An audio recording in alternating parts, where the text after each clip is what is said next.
So I want to talk to you about hand fighting. So hand fighting really is about three things. The first is hand fighting is about preventing my opponent from getting to his ties. So Zane has got an elbow tie here, so I'm clearing that elbow tie, right? So I'm fighting against his ties. That's part of hand fighting. The second part of hand fighting is me getting to my ties. So maybe I like an inside tie, so I'm fighting to get to my inside tie and prevent him from getting to his tie in the process. And then the third thing that hand fighting is about is once I get to my control ties, I'm actually using my ties to move my opponent.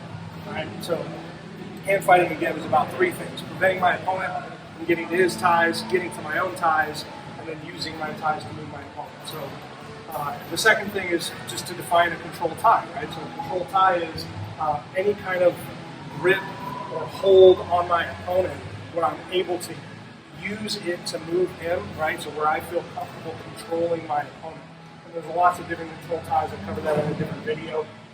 Another thing to be paying attention to, I haven't been demonstrating it because I'm talking, but it's head position. Again, there's another video that covers this in more detail. But I'm going to be fighting with my head, just like Zane is fighting with his head, as we're hand fighting. Right? So head position is also an important part of the hand fighting process.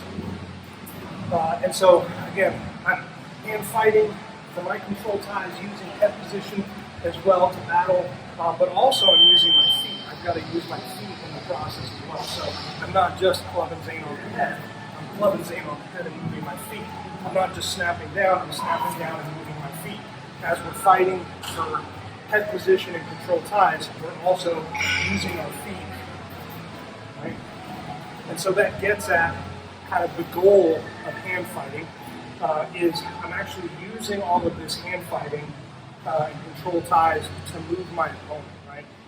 I want to off-balance my opponent. Again, I've got another video that covers the concepts of setups and what I'm trying to accomplish here. But I'm looking to off-balance my opponent, threaten my opponent, create angles on my opponent as I'm hand fighting, so that I'm shutting down his offense and opening up my offense in the process. So another thing to notice is that a lot of ties, so if I've got a collar tie, Zane's got an elbow tie, so who's got the tie here, right? And this is also an important part of hand fighting, is whoever's got the tie is the person who is able to control it, right? So if I'm able to actually control Zane with my collar tie better than he's able to control me with this elbow tie, then I'm controlling the tie. But if Zane is really using that elbow tie to control me, and I'm really not able to use my collar tie, and he's winning the hand fight, right? So most tie-ups, you have two sides of the tie, and it's kind of like who's better or more comfortable in that position. And again, you really should have, there's dozens of different tie combinations, and you should have your control tie positions that you feel comfortable in, that you like, where you feel like you can control your opponent and open up your offense from there. And so yeah, I could just kind of walk through what I like to use. I use a lot of really heavy thumb blocking to control distance, and then from here I'm looking to come in, maintaining strong head position, and then I'm looking for elbow ties. I really like these elbow ties.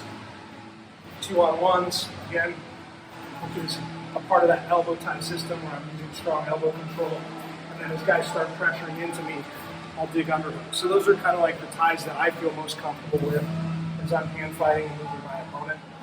But you've got to develop your own ability to hand fight and get to the control ties that you like.